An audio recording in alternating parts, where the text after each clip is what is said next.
Pourquoi après autant de temps, tu n'arrives pas à l'oublier? Pourquoi après tout ce temps qui passe, et en plus, tu es dans le silence, tu es dans la distance, mais il y a toujours une partie de toi qui pense à lui. Pourquoi? Parce qu'il y a quelque chose que tu ne sais pas.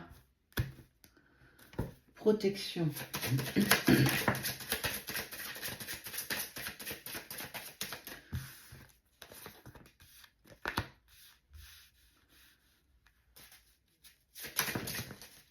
C'était mettre fin à une relation abondante. Tout fonctionnait pourtant parfaitement très bien. Et il y a eu ce silence. On voit le sceau de protection, le sceau de Salomon.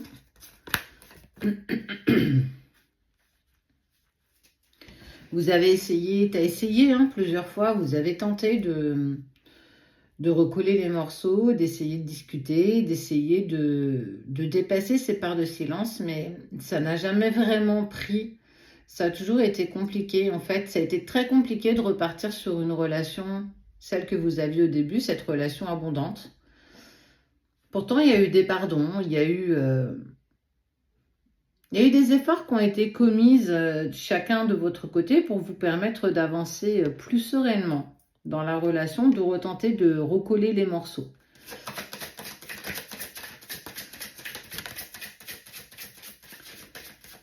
Et malgré ça, la séparation, elle s'est quand même actée, la séparation s'est quand même imposée à vous deux.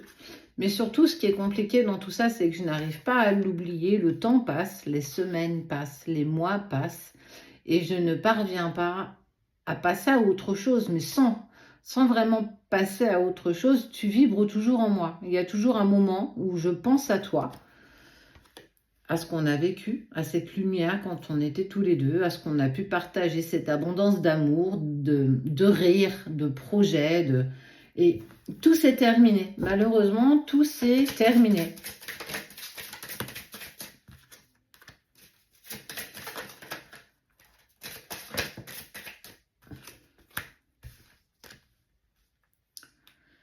C'est fou de s'apercevoir qu'on est attirés l'un à l'autre et de se voiler d'illusions face à ça. De se dire que tout est impossible, on n'y parviendra pas, on n'y arrivera pas. On a essayé 1 fois, 2 fois, 3 fois, 5 fois, 10 fois pour certains et ça n'a jamais pris. On s'est trop longtemps séparés, on l'a fait trop de fois et en fait on ne partage plus le même langage, on ne partage plus les mêmes envies, mais pourtant tu vibres toujours là. Comment on peut dépasser ça? Comment on peut arriver à...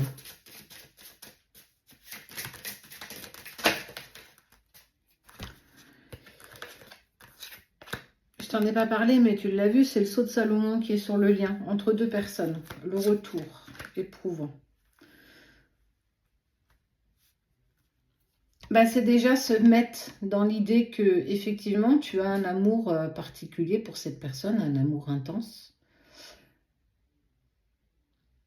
Et que parfois, c'est juste pas le bon moment. Il y a encore des choses que vous devez traverser, travailler l'un avec l'autre. Et là, indépendamment de l'autre. On voit qu'il y a eu quand même cette envie de pardon. De se pardonner, de pardonner à l'autre. On n'a pas été dans de bonnes énergies. En fait, j'ai pas envie de dire que vous vous êtes forcé, mais vous avez essayé de sauver les apparences, vous avez essayé de sauver les meubles, mais ça n'a pas marché. On voit que tu as été mis à l'épreuve.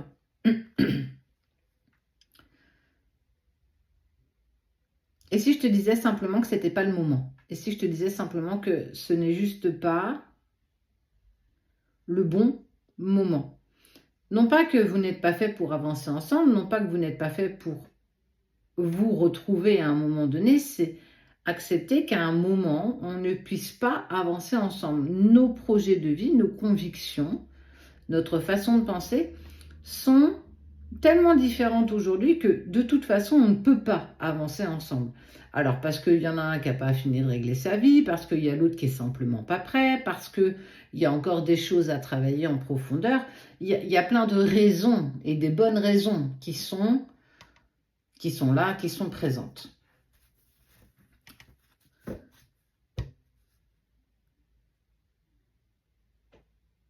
C'est compliqué. C'est compliqué pour toi, c'est compliqué pour lui, c'est compliqué pour vous.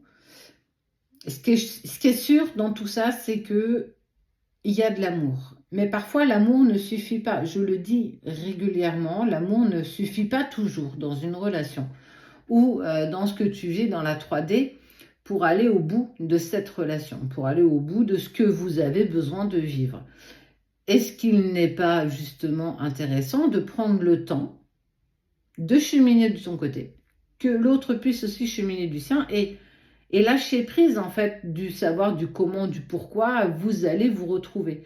Et si c'était dans quelques mois, le temps d'apaiser vos maux, d'apaiser les tiens, de régler ta vie, de régler sa vie, de régler vos vies. Est-ce que c'est pas ça, justement, le timing divin?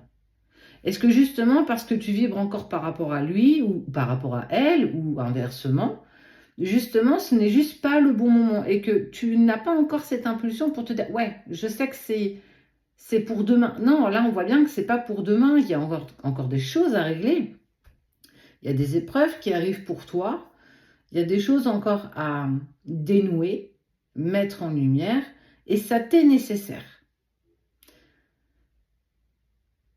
As-tu encore l'énergie à perdre dans quelque chose qui ne va pas aboutir encore à nouveau? Est-ce que tu auras encore envie demain de recommencer ou en tout cas de te donner la force et le courage de croire dans le potentiel de votre retour à tous les deux?